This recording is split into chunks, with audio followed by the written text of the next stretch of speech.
Welkom, beste kijkers. We zijn hier vandaag bijeen in box nummer 91. En dat is op de Brightland Campus in Venlo, waar LLTB een eigen box heeft geopend. Ja, en daar willen we natuurlijk wel vandaag even breed bij stilstaan.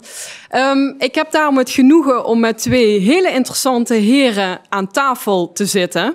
En ze zijn al bij mij aangeschoven. Joost Pennings en ook Bas Boots. Joost Pennings, hoogleraar zowel bij de Universiteit van Wageningen als Maastricht. Mooie koppeling. En Bas, directeur van LLTB. Ik heb gevraagd aan Joost om een presentatie te geven, om ons even mee te nemen in de innovaties en ontwikkelingen die er volgens hem allemaal zijn. Dus ik geef heel graag eerst het woord aan Joost en dan gaan we daarna met beide heren in gesprek. Nou, heel hartelijk dank voor de uitnodiging. Ik zal dus wat gaan vertellen over de Commodity Risk Management Expertise Center. De doelstelling van COMAC is eigenlijk het creëren van meerwaarde in het agrarisch marktkanaal. En dat is heel erg belangrijk. We zitten hier in Venlo en er wordt heel veel onderzoek gedaan naar techniek. We kunnen landbouwers beter laten presteren door digital farming enzovoorts. Maar dat is eigenlijk een noodzakelijke voorwaarde voor succes voor landbouwers, maar niet een voldoende voorwaarde voor succes. En dat heeft te maken dat we natuurlijk ook een verdienmodel moeten hebben. En COMAC kijkt echt naar het verdienmodel en de waardecreatie voor landbouwers. Als je het hebt over waardecreatie kun je eigenlijk naar twee zaken kijken. Naar de hogere netto kaststromen die je kunt genereren. En daarbij het verlagen van de kapitaalkosten. En met name die kapitaalkosten zijn uitermate belangrijk. Want als we willen innoveren in de landbouw, laten we zeggen innoveren in het kader van duurzaamheid, dan moet er geïnvesteerd worden. En dat betekent dus dat die kapitaalkosten laag moeten zijn. Anders kan die individuele landbouwer of agribusinessbedrijf helemaal niet investeren. Het interessante van de agrarische sector is dat er is geen enkele sector in deze wereld met zulke grote en hoge kapitaalkosten per FTE. En dat betekent dus dat kapitaalkosten eigenlijk cruciaal zijn in het hele innovatieproces van zo'n primaire producent of een agribusinessbedrijf. En daarom focust COMAC zich met name op het verlagen van die kapitaalkosten, zodat innovatie daadwerkelijk ook mogelijk is. Dan kun je zeggen, ja, waarom doen we dat? Is daar bewijs voor? Nou, we hebben in Wageningen volgen wij 1500 landbouwers. En dat hebben we voor de afgelopen 15 jaar gedaan. En we hadden eigenlijk een hele simpele vraag. Welke landbouwers zijn nu structureel succesvoller, financieel gezien, dan andere landbouwers? Dus vinden wij elk jaar eenzelfde club landbouwers die het altijd beter doet. En het interessante is, wij vinden een club landbouwers die structureel altijd in de top 10% zit van financiële prestatie. En wat blijkt nu, dat wordt niet zozeer gedreven door technische ontwikkeling, maar dat wordt gedreven door het feit of ze wel of niet risicomanagement plegen op hun bedrijf. Dus daar waar technische innovatie belangrijk is, zie je dat het onderscheidend vermogen ten aanzien van het presteren van een boerenbedrijf financieel, dat met name zit of een boerenbedrijf, de ondernemer wel of niet, goed thuis is in de bedrijven van risicomanagement en eigenlijk daarmee marketing. En dat is eigenlijk het kernthema van COMAC, om te kijken van hoe kunnen we zeg maar, die netto kaststroom omhoog krijgen en die kapitaalkosten omlaag. En hoe realiseren we dat? We doen dat enerzijds door educatie en toegepast onderzoek. Educatie hebben wij afgelopen jaren gedaan met Limburgse land- en tuinbouwers, waarbij we gekeken hebben naar hoe kan op het boerenbedrijf risicomanagement worden verbeterd. Sinds kort doen we dat ook online. Dus wellicht dat de LLTB hun leden ook kan guiden naar ons online platform, waarbij we dus zeg maar het hele educatieprogramma ook online hebben gezet, waardoor eigenlijk landbouwers thuis achter de computer ook wat informatie kunnen krijgen over hoe zij risicomanagement kunnen toepassen op een boerenbedrijf. Het tweede tak van sport is toegepast onderzoek.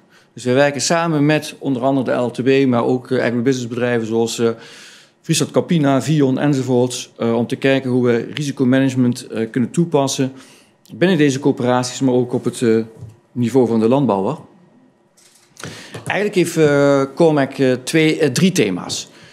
Vandaag zal ik het hebben over risicomanagement. Een ander thema is coöperaties. Je ziet dat coöperaties steeds belangrijker worden. Veel van de leden van LLTB zijn bekend met de risicomanagementcoöperaties die we hebben opgezet middels COMAC, onder andere de Milk Trading Company. En we houden ons bezig, we hebben één tak van sport, dat heet marktoriëntatie en innovatie.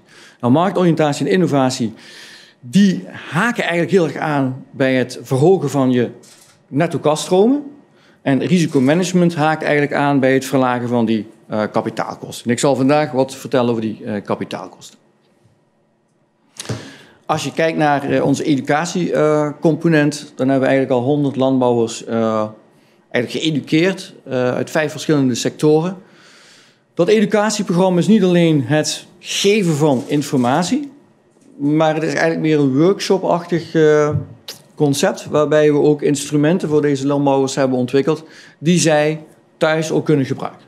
We hebben bijvoorbeeld instrumenten ontwikkeld waarbij de landbouwers kan kijken naar wat wij noemen, wat is de natuurlijke hedge op hun bedrijf. Met andere woorden, welke risico's doven nu uit en welk restrisico heb je dan?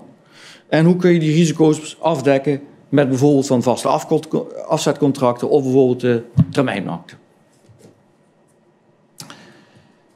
Als je gaat kijken naar het onderzoek, dan is ons onderzoek eigenlijk gericht op wat zijn nu verdienmodellen die eigenlijk ook duurzaam zijn voor die boer. En dan ga je kijken van hoe kan die boer dus beter presteren. Nou, we hebben daar enerzijds publicaties over in wetenschappelijke tijdschriften. Ik refereerde al aan het onderzoek naar die 1500 boeren die we 15 jaar lang hebben gevolgd. Dus daar hebben we eigenlijk alle gegevens van. En daar hebben we dus helemaal uitgesplitst van wat drijft nu de financiële prestatie van die boeren. En dat blijkt dus, degene die heel systematisch risicomanagement toepassen, dat kan zijn vaste afzetcontracten gebruiken, termijncontracten gebruiken of opties gebruiken, dat die dus beter presteren dan landbouwers en tuinders die dat niet doen. Het gaat niet alleen over termijnmarkten. Kijk, risicomanagement is een breed concept. Je kunt ook risicomanagement ontwikkelen binnen je eigen coöperatie.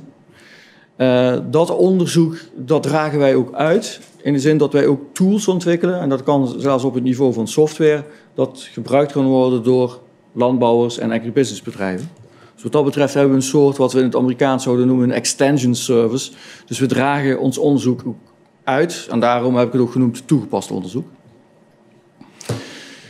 Ik denk dat we in een korte tijd Cormac gezien wordt als het expertisecenter met betrekking tot grondstoffen in Europa en in de wereld. Het is interessant om te zien dat we dat dus eigenlijk in Roermond doen.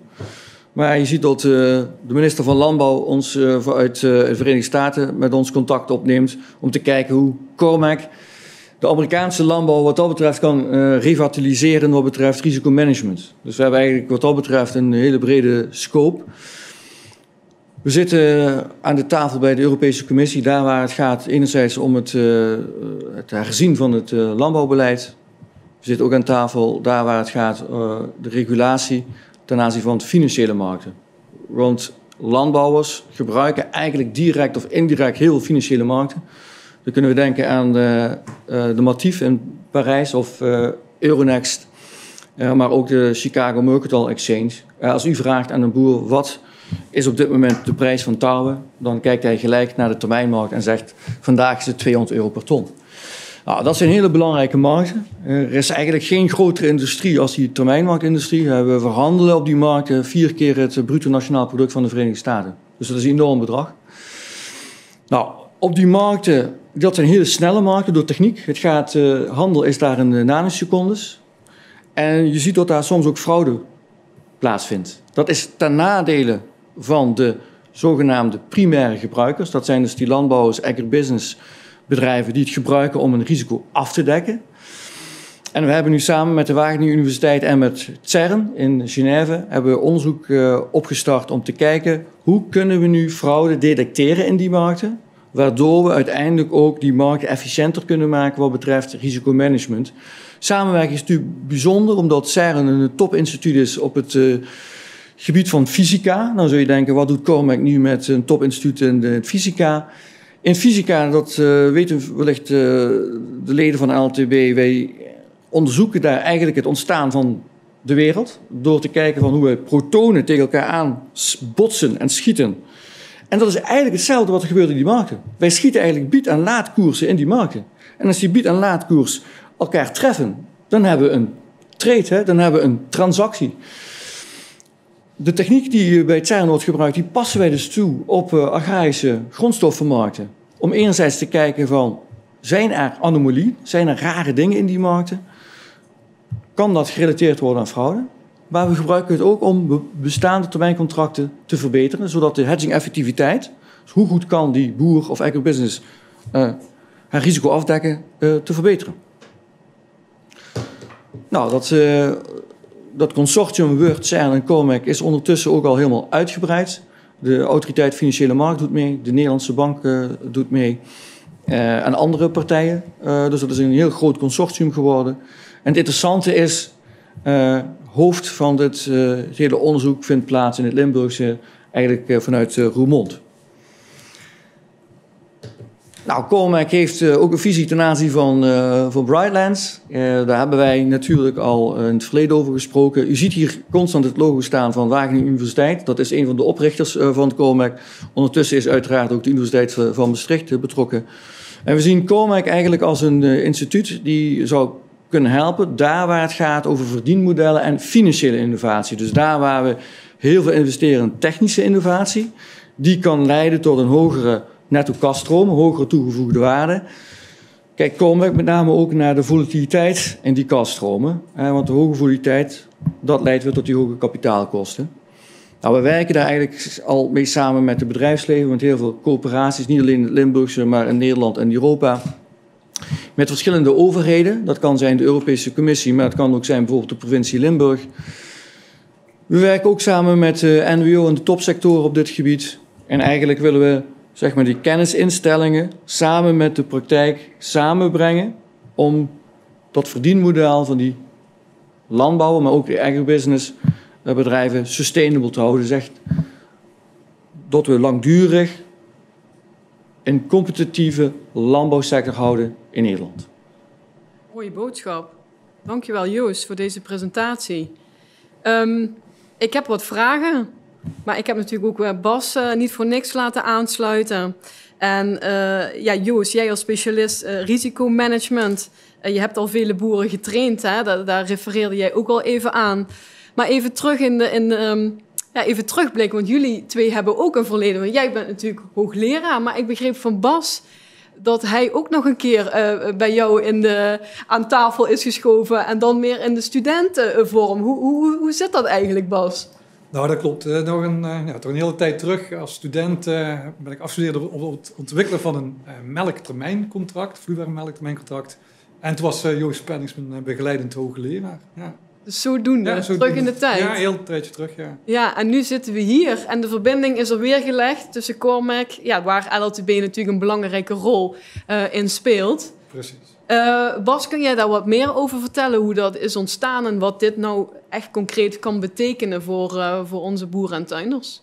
Ja, ik denk dat je zeker moet kijken, want dit is een vorm van financiële innovatie. En dat is belangrijk voor onze boeren en tuinders. Als je de link neemt met de Greenport Campus, de transitie in duurzaamheid en ook de technische innovatie wat hier ook plaatsvindt, is ook de koppeling met de financiële innovatie ontzettend belangrijk.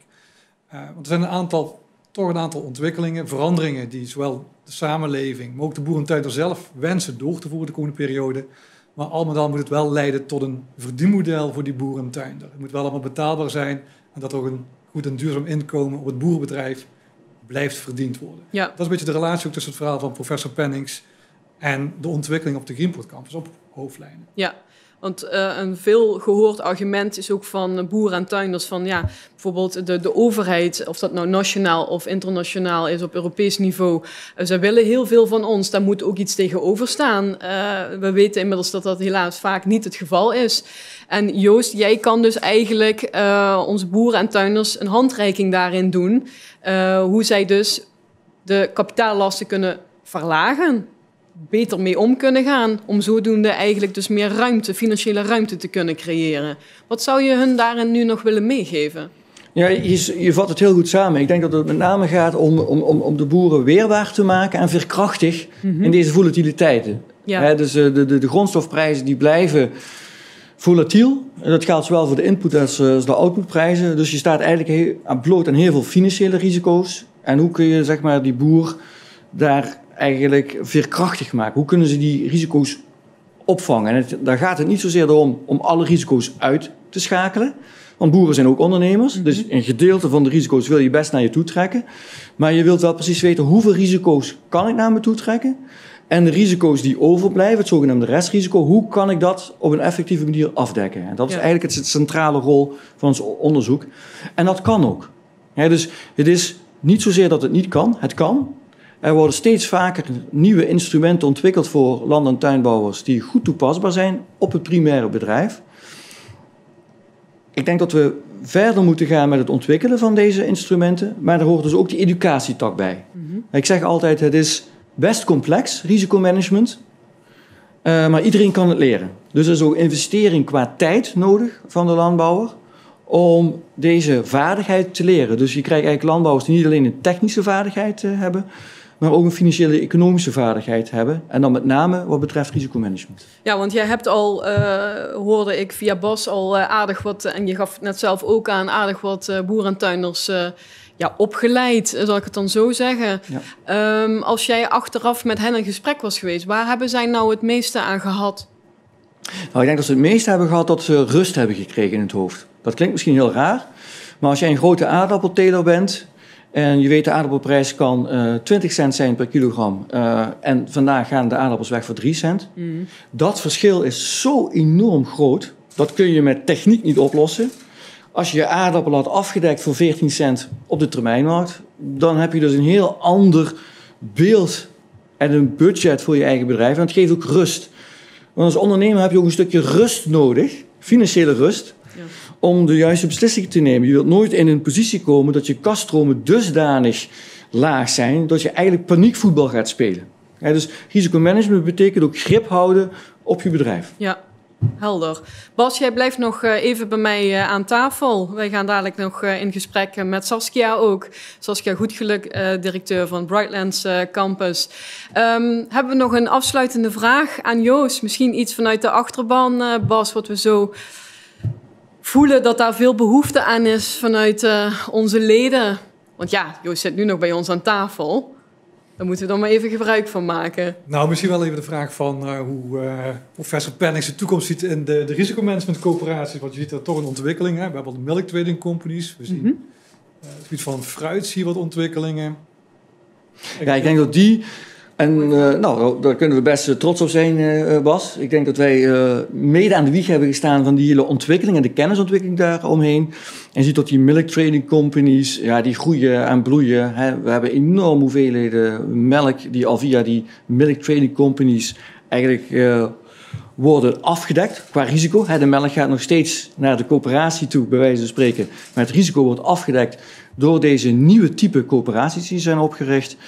En je ziet dat groeien en je ziet meerdere sectoren nu aansluiten. Bas zei het al, als je kijkt in het fruit, het hartfruit, appel en peren, daar is nu een training company voor. In de varkenssector zie je dat, waarbij ze dus eigenlijk de varkensprijs en ook de voerprijs simultaan gaan afdekken. En ik denk dat die trend zich helemaal doorzet. Het mooie daarvan is, vind ik zelf, het is een initiatief van de boeren zelf. Het zijn de boeren die deze coöperaties hebben opgericht. En met andere woorden, je ziet toch dat de boeren het zelf in de hand gaan nemen. Dus ik kom geen enkele landbouwer meer tegen die ik moet overtuigen van risicomanagement. Dus. Mooie samenvattende afsluiter. Dankjewel Joost Pennings voor jouw presentatie en toelichting hierbij. En dan richt ik mij heel even naar jullie, want Saskia Goedgeluk gaat zo meteen bij mij aanschuiven. Samen met Bas gaan wij in gesprek over de Brightlands Campus en wat hij allemaal te bieden heeft. Maar voordat zij aanschuift hebben we eerst een introducerend filmpje.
Inmiddels dus bij mij aan tafel geschoven Saskia Goedgeluk, directeur van deze campus.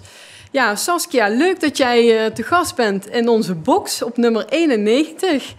Kun je ons in een korte vogelvlucht meenemen in wat er hier allemaal te zien en vooral te beleven is? Nou, het filmpje gaf al een hele keur aan van allerlei onderwerpen, waardoor je denkt van ja, welk onderwerp pakken we nou? Uiteindelijk gaat het in deze campus uiteindelijk om de gezonde consument. Dus alles wat we hier doen, kijken we of we daar een bijdrage kunnen leveren aan uiteindelijk aan jou, aan Bas en aan mijzelf en de buitenwereld, of wij gezonder oud kunnen worden met goede, gezonde voeding. Lekkere voeding ook. Nou, alles wat we hier doen, hangt daar op de een of andere manier mee samen.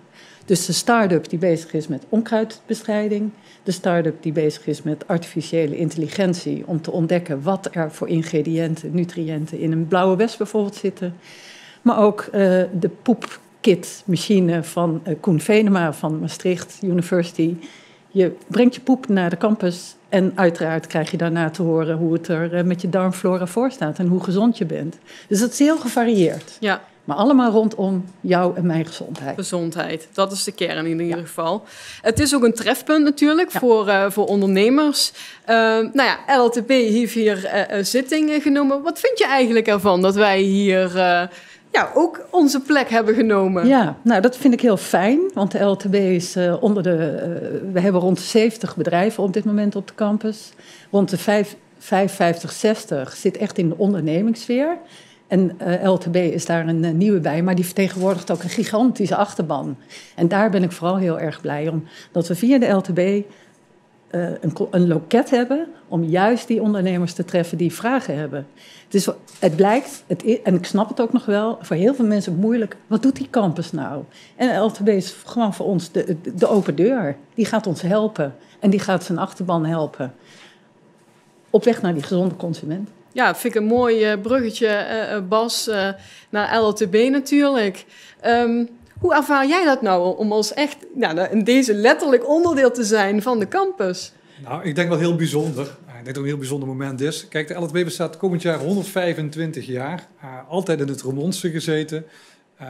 Wel al een aantal jaren hier op de campus met ons dochterbedrijf Arvalis. Maar voor ons is het wel een heel bijzonder moment. Maar wel een bijzonder moment in die zin van dat wij het belangrijk vinden om onderdeel te zijn van deze community.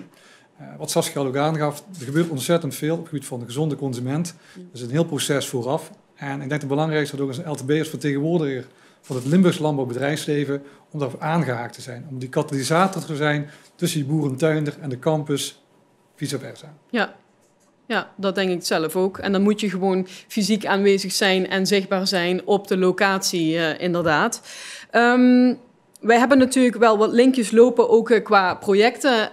Dadelijk zal ook Suzanne, een van onze hoofdbestuurders, aansluiten. Dan zullen we nader ingaan op de projecten. Maar ik wil het nog even op een hoger niveau houden. Want Brightlands Campus, wat voor visie heeft hij nog? Wij bestaan dadelijk 125 jaar. Ik weet niet precies hoe lang deze campus bestaat. Maar die ambitie zal het zeker hebben om ook zo lang actief te zijn. Waar willen jullie naartoe koersen? En hoe kan de LTB daarin ondersteunen, aanhaken, versnellen? Ja, nou, deze campus bestaat inderdaad nog niet zo lang.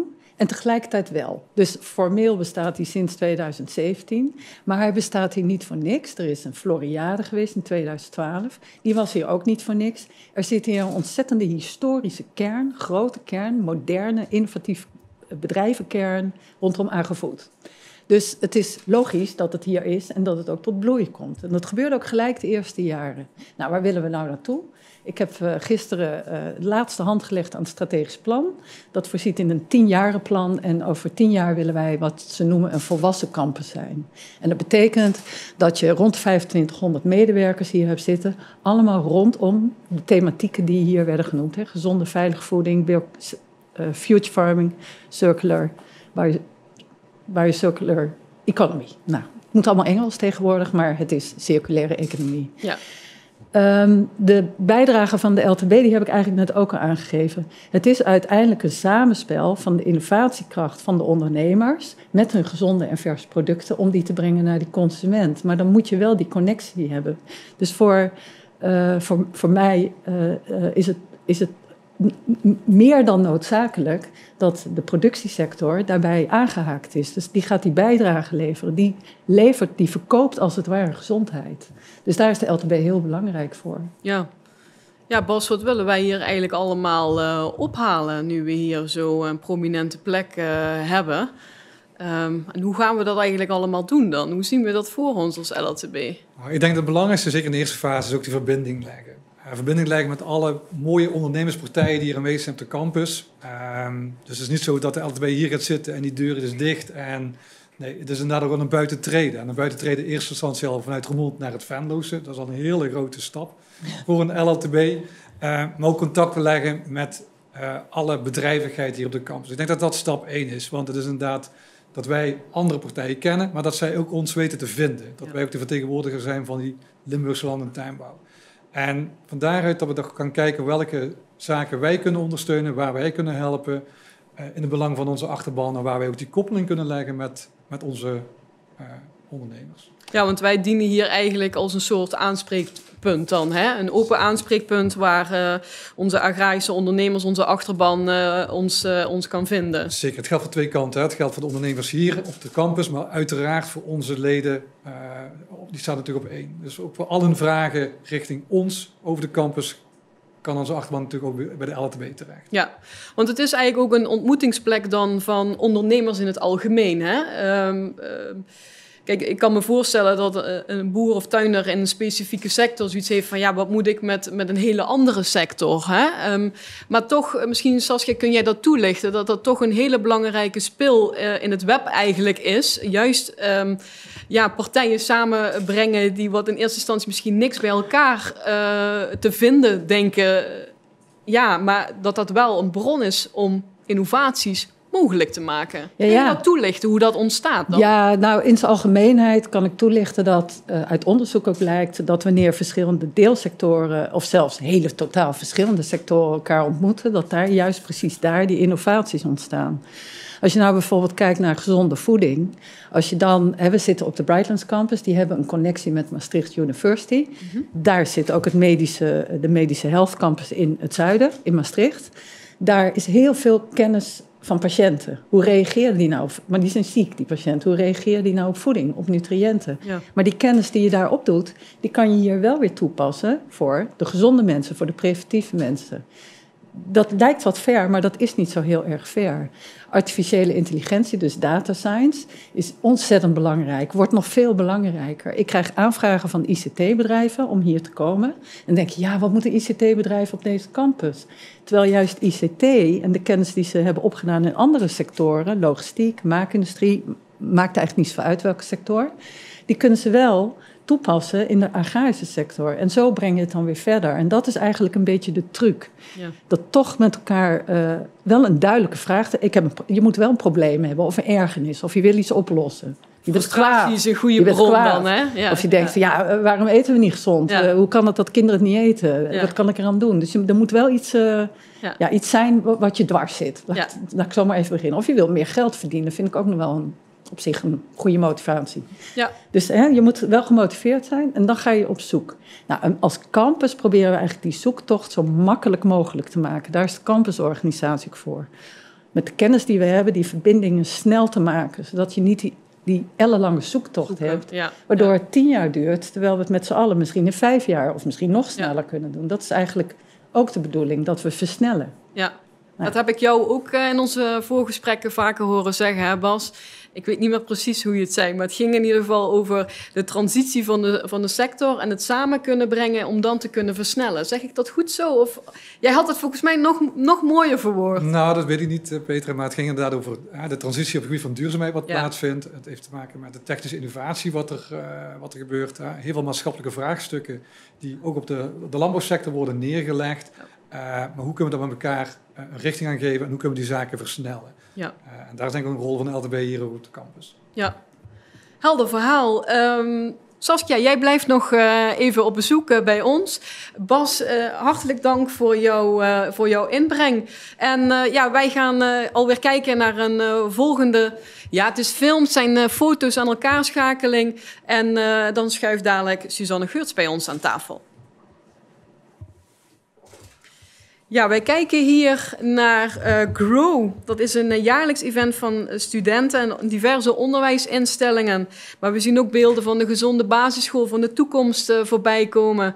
En een heel bijzonder project, ik denk dat we daar meer over gaan horen, Plants for Plants. Ik zie hier ook platform voorbij komen en daar zijn de jongeren alweer. Want ja, dat is natuurlijk wel onze toekomst. En dan zijn we alweer bij de box 91 geland met een hele bijzondere boodschap hier. Inmiddels bij mij aan tafel geschoven. Ik heb de luxe positie om met 2 zeer bijzondere dames aan tafel te mogen schuiven. Welkom Suzanne, wat leuk dat jij hier, nou ja, als LLTB'er hoor jij hier ook gewoon te zitten. Welkom. We hebben net even gekeken naar verschillende plaatjes. Dat laat wel zien, LLTB is gewoon hartstikke druk met heel veel projecten. En ik zou het jullie willen uitnodigen om wat nader in te gaan op specifieke projecten. Dat onze achterban ziet wat er eigenlijk allemaal al gebeurt. En misschien ook wel kan aanhaken op nieuwe projecten. Suzanne, aan jou de vraag. We zagen er een paar voorbij komen. Ik noem ze even op: gezonde basisschool van de toekomst. Ik krijg daar altijd heel veel energie van als je dan die jonge spruiten ziet. GROW. Ook jongeren, maar dan meer op studentniveau, die vooral innovatieve projecten presenteren. En Plants for Plants. Waar gaat jouw hart nou, als ik die noem, nou als eerste naar uit? Nou, Lastige keuze, denk ik. Ik vind dat een hele moeilijke keuze. Ik denk dat hier op de campus komt eigenlijk alles bij elkaar. Hè. De thema's komen bij elkaar, verschillende onderwerpen. En ook door die ontmoetingen krijg je innovatie. Dus nou ja, wat jij noemde zijn allemaal projecten waar ik betrokken ben. Dus ik kan er niet uit kiezen. Ik ben vrij nieuw als bestuurder, dus voor mij zijn dat allemaal nieuwe en mooie ontwikkelingen. En kijken we ook vooral naar de toekomst. Wat kunnen we nog meer doen hier op de campus en wat kunnen we niet alleen? Ja, mooie handreiking, Saskia. Ook, nou ja, jij even als boegbeeld van de campus natuurlijk. Wij zullen nog een rondje maken, ook bij onze buren. Maar als jij nu deze projecten hoort, heb je dan een suggestie van, nou, bij die buur moet je wel zeker even langs gaan? Ja, nou, alle buren. Maar, en andersom ook. Hè, dus je moet zelf echt wel actief. Ik ben echt groot voorstander van zelf actief op zoek gaan. Hè. Dat kan die ergernis zijn, maar het kan ook een andere motivatie zijn. Maar inderdaad ook openstaan ook openstaan voor andere buren. Dat moet je wel vrij actief doen. Maar omdat dat toch niet altijd makkelijk gaat, hebben we wel een aantal programma's op de campus. En dat is Meet Your Expert en Meet Your Neighbor. En die zou ik er wel graag uit willen halen. Ja. Daar, Meet Your Expert, dat is eigenlijk een hele makkelijke manier. Dan zouden wij Suzanne vragen: joh, Suzanne, met jouw expertise, kan jij de campus community eens verder helpen? Hoe doe je dat nou? Dat kan wat de expertise dan ook is.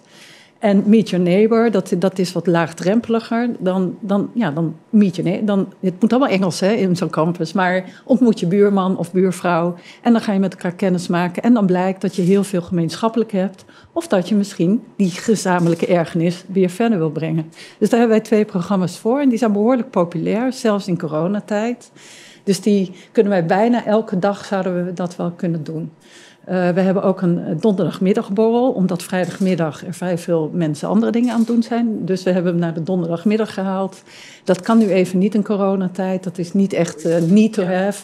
Ja, voor een campus is het wel need to have, maar goed, corona-wise niet zo slim. Maar die systematiek om elkaar te ontmoeten, die helpen wij wel verder. Ik heb niet in dat licht echt een aanbeveling van ga vooral naar die of deze. Je moet elkaar allemaal kennen, want je weet niet wat eruit komt. Ja. Dat weet je niet. Nou, volgens mij nemen we die uitnodiging wel aan, toch? Sorry, ik onderbrak jou, ja. Nee, ik denk dat is het mooie ook van hier te zijn, hè? Ja. Dat dus heel laagdrempelig kan zijn en in ontmoeting dus en geactiveerd ontstaan. Ja, inspireren, activeren. Ja, absoluut. Ja. Suzanne, als we dan toch even inzoomen op bijvoorbeeld Plants for Plants. Dat klinkt, nou, in de Engelse termen, daar komen we dus in ieder geval aan tegemoet. Dus dat zit helemaal goed. Kun jij even kort toelichten waar dat over gaat? Ja, dat heeft met verschillende thema's te maken, maar ook echt met de toekomst van de landbouw. Op dit moment wordt er van alles in Limburg geteeld. Dat kan al jaren hetzelfde zijn, maar ondernemers zijn ook echt op zoek van wat heeft nou toekomst? Wat kan ik nu gaan telen en wat kan ik daarmee voor de toekomst? En aan de andere kant zie je ook vraag vanuit de maakindustrie, vanuit de andere sectoren. Is de vraag naar bijzondere eiwitten of naar materialen die als grondstof gebruikt worden. Dus eigenlijk, het kan van alle kanten komen. En wat belangrijk is dat je het kunt bundelen. Dus dat jij dat je kunt onderzoeken voor onze sector waar liggen de kansen. En dat je aan de andere kant als sector ook volume kunt bieden. Hè? Dus als bijvoorbeeld het hele jaar door een bepaalde stroom van een product nodig is, dan kunnen wij met onze achterban kijken of dat mogelijk is. Dus je brengt partijen bij elkaar en daardoor breng je ook duurzame ontwikkelingen en nieuwe verdienmodellen. Ja, want een leuke ontwikkeling op dit gebied is, wij zijn hier de samenwerking op de campus aangegaan, maar er is ook een nieuwe samenwerking ontsprongen en dat is, er is een platform opgericht. Kun je daar ons even in meenemen in wat de huidige status daarvan is? Ja, dat is heel recent, platform Tuinbouwreststromen en dat is vanuit de LTB, maar ook vanuit telersverenigingen. Daarmee hebben we een hele brede scope. Het wordt ondersteund door Blue Hub en Avalis, die allebei hier op de campus aanwezig zijn. Oh, ook? Oké, ja. Ja, dus die link is er fysiek al in ieder geval gemaakt. Ja. En wat daar het mooie van is, telers die hebben vaak een reststroom. En dat zijn niet meteen dat je dan B-keuze producten hebt of die minder mooi zijn. Maar het afval wat je daarnaast hebt, bijvoorbeeld loof van je planten. En dat is nu een probleem, want steeds moeilijker om dat af te zetten. Dus het idee is eigenlijk kijken welke reststromen er zijn binnen de sector. En hoe kun je die op de een of andere manier gaan verwaarden? Dus misschien zit er wel iets in wat heel gezond is. Hè? Dat kan het voor de gezondheid gebruikt worden of voor cosmetica. Of kun je er iets mee als voedingsstof, zodat je een product wat nu een reststroom is, een afvalstroom, dat je dat echt als vervanging voor een ander product kunt gebruiken. Ja. En dan is het ook nog meteen heel duurzaam. Dus als we het hebben over die reststromen, wat misschien sommigen ook wel eigenlijk gewoon zien als afval, zit daar eigenlijk ook nog gewoon een nieuw verdienmodel in. Dat is eigenlijk jouw boodschap dus. Ja, dat is het allermooiste. Als je op dat punt komt dat het een verdienmodel is en ook een verdienmodel voor de sector. Dus niet meteen voor een andere schakel, maar dat meteen degene die dat product heeft daar iets mee kan en daardoor toegevoegde waarde heeft. En ook zijn bijdrage doet aan het geheel. Nou, ik denk dat dat ontzettend waardevol en deze heel letterlijk is voor onze achterban. Saskia, even terug naar jou. Als jij dit zo hoort, wat sproeit er dan in jouw hoofd rond als creatief innoverende directeur van deze campus? Ja, nou, ik heb aan de wieg gestaan van dit verhaal. Want uiteindelijk interesseerde het mij toen ook, omdat de vraag vanuit de telers was van op welke niveau zouden we dan dat geld kunnen verdienen? En dan hadden wij eigenlijk vastgesteld dat cosmetica en pharma, dus medicatie, dat eigenlijk de hoogste verdienpunt is in die piramide. We hebben toen gekeken samen met die ondernemers, kunnen we daar een consortium van maken? Kunnen we samenwerken en kunnen we het als een onderzoeksvoorstel indienen? En dat vind ik eigenlijk het leuke van de campus. Dat je partijen bij elkaar brengt die dat individueel niet kunnen, of wel willen, misschien maar niet kunnen. Die breng je bij elkaar en dat breng je dan verder. Dat vind ik een van de leukere dingen van de campus. Consortia maken voor een gewone vraag. Uiteindelijk om in dit geval geld te verdienen of het goed te doen voor de maatschappij, maar ook om dat verdienmodel te creëren. Ja. Ik hou wel echt van vraagstukken die komen uit de markt, die iemand wil. Wetenschapper mag, maar de markt die iets wil vind ik ook heel belangrijk. Dus dat maakt mij over het algemeen behoorlijk creatief. Ja. Helder. Suzanne, jij hebt natuurlijk een zeer bijzondere portefeuille en daarom zit jij natuurlijk ook met veel plezier in deze, toch wel groene box. Welke ambitie heb jij nog verder binnen jouw portefeuille? Nou, mijn portefeuille is heel divers. Ik denk, mijn ambitie zit heel erg in het verbinden van de sector met de rest van de wereld, met de rest van de maatschappij. En ook vooral laten zien wat we goed doen. We staan op een heel hoog niveau in Nederland met land- en tuinbouw. En die kennis die zou eigenlijk ook optimaal ingezet moeten worden. En ik denk ook dat we dat moeten willen blijven doen. Maar wat we ook, je kunt met aansprekende verhalen en ook met projecten met kinderen en met scholen en met voeding kun je gewoon heel breed bereik hebben, mensen inspireren en ook denk ik die waardering voor die sector heel mooi naar buiten brengen. Ja, als je een blik nou zou werpen op de toekomst, hè? LTB bestaat volgend jaar 125 jaar. Nou, zover vooruit zal ik je niet vragen om te denken. Maar als we nou een paar jaar vooruit gaan, welke ontwikkeling zie jij dan mogelijk nog voor je? Of waar hoop je misschien dan heel erg op? Ja, ik denk dat het ook heel erg in die gezondheid zit. Hè? Dat het vanzelfsprekend wordt dat we verse lokale producten overal terugzien. Dat dat de basis wordt van onze voeding en daarmee ook van onze gezondheid. Ja, en zo hebben we het verhaal eigenlijk weer rond, hè? Onze boeren en tuinders houden Limburg gezond. Ik vond het een heel waardevol gesprek, zeker met de 2 dames. Ik wil natuurlijk de mannen niet te kort doen, hè, want die zaten ook bij mij aan tafel. Dank jullie wel, Saskia, voor jouw filmpje en inbreng van vandaag. Ja, Suzanne, wij gaan ons hier nog zeker treffen, want ja, dit is onze nieuwe thuisbasis dus eigenlijk hier in Venlo. Ja, het voelt ook helemaal als thuis, dus ik denk dat het helemaal goed gaat komen. Hebben we nog een oproep voor onze achterban? Want volgens mij kunnen zij gewoon hier naartoe komen. Ja, toch? ik denk dat dat sowieso ook voor iedereen duidelijk moet zijn. Kom hier naartoe of leg contact met iemand binnen de LTB of Avalis of wie je dan ook kent. Maak een afspraak, kom hier naartoe, ontmoet andere ondernemers. Ja. En laat ook weten waar je mee zit, hè, waar je iets mee wil en waar je kennis op wil doen. Want de mogelijkheden zijn volgens mij oneindig. Ja, want Suzanne, jij had een hele mooie boodschap in ons voorgesprek. En daar zei je eigenlijk, we willen niet meer langer over de sector praten, maar met de sector. En ik denk dat dat een hele mooie boodschap is aan onze achterban, beste boeren en tuinders. Ja, meld je bij ons, dan kunnen wij met jullie hier in gesprek gaan en kunnen wij de ondernemersvibe hier gewoon op de campus live gaan ervaren in box nummer 91. Dankjewel voor het kijken en graag tot de volgende keer.